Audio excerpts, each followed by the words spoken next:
Halo umat audio semuanya, saya Bobby Venom, mewakili Venom Indonesia dengan ini memberikan piala bergilir Venom Tuning Competition di lokasi Venom Poison Store. Jadi beliau ini mewakili grup atau tim dari Venom Factor Jakarta yang sudah memenangkan piala bergilir di kompetisi pada saat Gathering Venom 5-6 Oktober di Kota Semarang. Dengan ini saya nyatakan tim Fighter Jakarta sah memegang piala bergilir dari Venom Tuning Competition 2024. Kepada Bapak Akbar, saya ucapkan, terima kasih Bapak Bobby. Selamat. Sudah datang sini jauh-jauh untuk memberikan kita piala dan langsung memasang plakatnya dan menyatakan bahwa tim Jakarta adalah tim yang memenangi Venom Tuning Competition di tahun 2024. Mantap. Mantap. Ini sekarang di sini, besok muter kemana? Mudah-mudahan balik Jakarta lagi. Balik Jakarta lagi. Poison Store. Poison Store.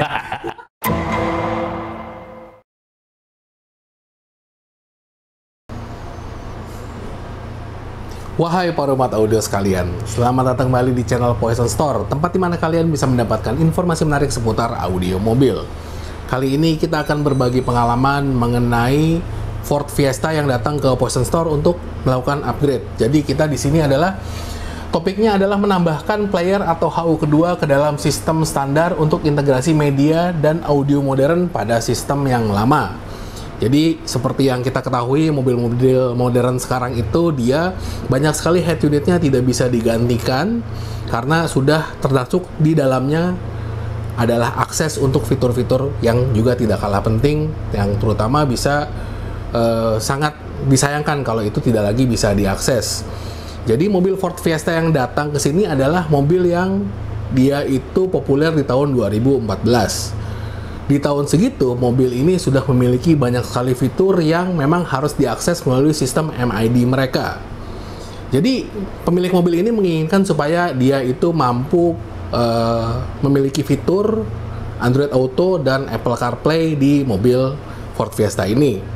Masalah utamanya, kebanyakan dari kita untuk melakukan upgrade Ford Fiesta itu dengan menggunakan sistem head unit Android, biasanya head unitnya itu ditempatkan di posisi di mana MID standar itu ada. Artinya, kita tidak lagi bisa melakukan akses terhadap fitur-fitur penting yang dimiliki mobil ini. Jadi, bagaimana caranya supaya kita masih tetap bisa melakukan akses terhadap fitur-fitur penting tersebut, tapi kita juga bisa menambahkan sistem media baru di mobil ini. Solusinya sudah kita siapkan di papan tulis untuk para umat audio sekalian.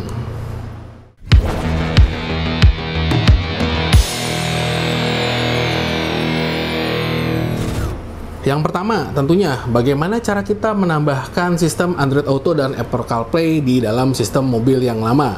Tentunya zaman sekarang kalau mobilnya itu tanpa ada CarPlay atau Android Auto rasanya hambar sekali dan tidak modern. Itu adalah kedua sistem yang sangat penting supaya kita bisa integrasi sistem media informasi tanpa kita harus teralihkan pandangan mata kita ke jalanan karena kita terus-menerus pegang gadget. Itu sangat berbahaya sekali. Jadi ada beberapa pilihan untuk Poison ketika kita itu memikirkan untuk menciptakan sistem baru di mana kita juga masih mempertahankan sistem standar dengan fitur-fitur pentingnya. Yang kedua, apakah kita mau menggantikan sistem audio yang lama, terutama sistem MID-nya dengan layar monitor Android yang baru? Kalau pilihan ini kita pilih, yang terjadi adalah kita kehilangan akses buat fitur-fitur penting yang dimiliki oleh mobil ini. Itu juga akhirnya tidak menjadi pilihan. Jadi untuk Ford Fiesta ini dipilih untuk integrasi dengan tujuan agar menu standar tetap dapat diakses. Bagaimana cara integrasinya? Kita menambahkan monitor baru. Ini adalah monitor yang sangat simpel, yang harganya sangat terjangkau sekali, di mana monitor ini bisa menampilkan sistem Android Auto dan juga Apple CarPlay. Dengan demikian, kita itu memiliki dua buah monitor di mobil ini. Jadi monitor yang pertama adalah untuk menampilkan CarPlay dan Android Auto. Yang monitor kedua yang standarnya itu tetap dipertahankan supaya kita masih bisa menampilkan fitur-fitur penting yang bisa kita pilih untuk mobil yang satu ini.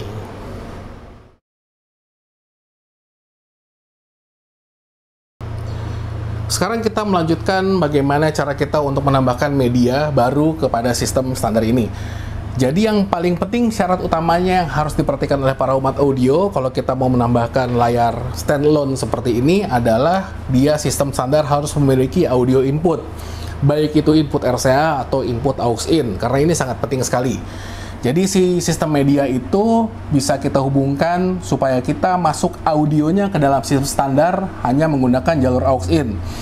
Dengan menggunakan skema seperti ini, kita itu memastikan bahwa tombol volume dan tombol kontrol segala macam itu masih bisa berfungsi dengan baik untuk sistem standarnya. Jadi si sistem yang ada di sini dia itu bisa diakses dengan menggunakan touchscreen untuk sistem Android Auto-nya. Tapi untuk kontrol volumenya kita bisa gunakan sistem standar yang ada di mobil. Ini akan membuat operasi itu menjadi sangat mudah di dalam kendaraan tersebut. Yang perlu diperhatikan, kadang-kadang media seperti ini dia tidak memiliki kualitas suara yang baik. Jadi kita harus melakukan penambahan komponen di dalam mobil ini. Selain kita itu menggunakan media tersebut, kita harus memastikan bahwa volume yang dimiliki sistem standar dan volume yang dimiliki oleh sistem media baru tersebut harus benar-benar imbang adanya. Artinya kita itu tidak boleh memiliki adanya ketimpangan volume yang ada di dua sistem ini. Misalnya si volume standar di volume 10 udah kenceng, di media baru di volume 20 baru kenceng. Bayangkan ketika tiba-tiba dia mau denger radio, dari media aux-in kita pindahkan ke radio, volume masih dalam volume 20, bisa jadi kaget yang ada di mobil karena suaranya tiba-tiba besar. Jadi kita memutuskan untuk menambahkan sistem line driver atau kita bisa saja menggunakan prosesor terpisah untuk si monitor yang baru ini. Ini artinya tentu saja kelihatan rumit karena kita menambahkan dua buah prosesor di dalam mobil tersebut. Kita bisa menggunakan prosesor 24 dan atau kita bisa menggunakan prosesor standalone seperti 1B. Yang kita butuhkan adalah light-nya sebetulnya, bukan kemampuan amplifier built-in-nya. Atau kita bisa menggunakan semacam perangkat line driver seperti EQL. Jadi alat ini adalah salah satu alat yang sangat populer di zaman dahulu supaya kita itu bisa meningkatkan output untuk masuk ke dalam input yang baru dengan nilai level yang seimbang dengan HU standar. Kalau susah dimengerti, itu memang apa adanya. Jadi supaya kita bisa menyeimbangkan volume antara media dan HU standar, kita harus menggunakan yang namanya line driver atau bahkan kita menambahkan prosesor baru pada sistem tersebut.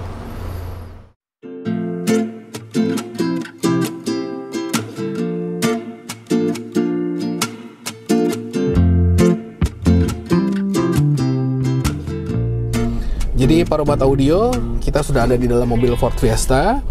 Jadi ini menu MID-nya, dia itu mencakup banyak sekali menu-menu yang kita lihat tidak boleh hilang. Ini permintaan dari ownernya karena dia itu mengakses banyak sekali hal-hal penting. Oke, menu seperti misalnya ini adalah vehicle settings. Jadi dia itu traction control, parking lock atau rain sensor yang ada di sini itu semua kalau kita gantikan tempat ini dan layar ini kita cabut untuk kita gantikan dengan head unit Android, maka dia akan hilang fitur-fitur seperti ininya. Kalau kita perhatikan langkah yang kita lakukan untuk upgrade-nya, kita menambahkan layar standalone di mana kita itu bisa mengakses Android Auto langsung.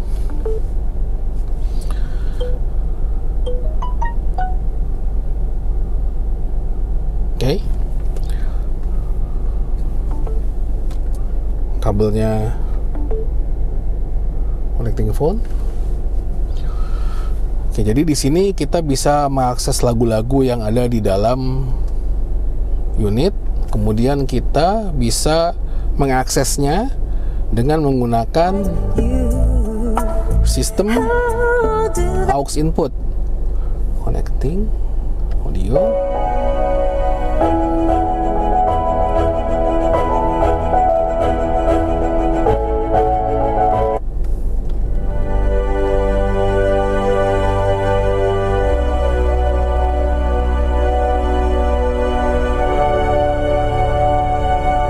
Jadi harus kita perhatikan bahwa volume dari kondisi jalur audio pada unit baru itu harus bisa dipastikan sama dengan unit yang ada standar pada mobil ini. Kita pindahkan balik ke USB misalnya. Kita lihat perubahan volume itu imbang dan juga kualitas suaranya juga tetap sama.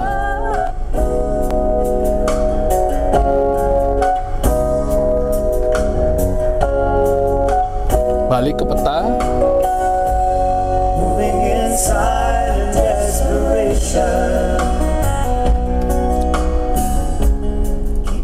Jadi bisa kita lihat di sini penambahan sistem baru untuk menampilkan Android Auto atau CarPlay itu sama sekali tidak mengganggu sistem standar. Menu-menu masih bisa diakses semua dan seluruh settingan yang dimiliki mobil ini, bahkan mode Eco pun di mobil ini harus diakses melalui sistem MID-nya.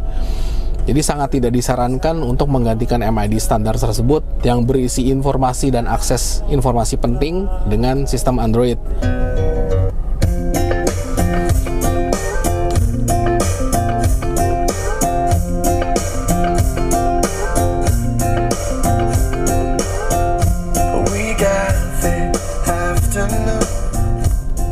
Oke, jadi demikian format audio hasil yang sudah kita terapkan di mobil ini. Bagaimana kita mengintegrasikan sistem media baru dengan suara baru ke dalam mobil lama tanpa kita harus mengorbankan fitur-fitur standar penting yang ada di dalam mobil ini.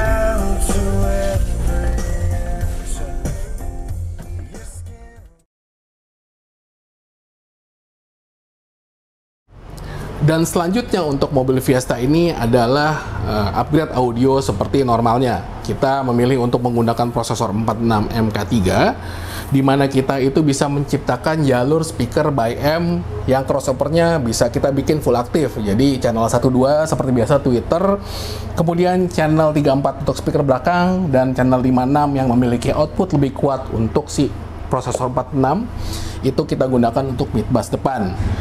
Jadi sistem ini memang kelihatannya cukup kompleks, tapi sebetulnya pemasangannya simpel sekali. Pro-nya adalah tidak banyak merubah sistem. Jeleknya adalah kita harus menggunakan 2 buah prosesor untuk masing-masing sistem yang kita gunakan. Tetapi karena kita itu menggunakan jalur aux-in masuk ke dalam AUX standar, kontrol volume dan segala macam, terutama fitur-fitur dari Ford Fiesta ini tetap masih bisa dipertahankan. Yang perlu kita perhatikan untuk mobil-mobil seperti adalah kita harus menciptakan PNP jika itu tidak tersedia. Jadi kabel plug and play yang disediakan oleh Venom umumnya adalah buat mobil-mobil yang merek-merek umum seperti si Toyota, Honda, Suzuki, Nissan, mobil-mobil Jepang terutama. Belakangan untuk mobil Eropa dan mobil-mobil elektrik baru itu sedang lagi dipersiapkan. Jadi kita di mobil ini kita menciptakan kabel T-harness sendiri yang kita modifikasi dari kabel PNP Toyota yang biasa kita gunakan pada Pandora. Tetapi syaratnya kabel yang ada di mobil Ford Fiesta ini dari awalnya harus kita berikan soket Toyota juga supaya itu mobil bisa menjadi benar-benar plug and play jadinya pemasangan kabel DSP dari si Pandora yang kita gunakan ini. Dengan demikian, pada saat kita itu suatu saat mau mengembalikan mobil kepada posisi standar, kita bisa langsung mencolokkan kabel kepada soket-to-soket yang sudah kita ciptakan di dalam kendaraan. Jadi sama sekali tidak ada kabel-kabel yang berantakan di mobil ini. Itu juga salah satu yang biasa dilakukan oleh Poison sehingga kita bisa menciptakan kenyamanan pada pemilik mobil bahwa kabel yang ada di dalam kendaraan itu sama sekali tidak diacak-acak.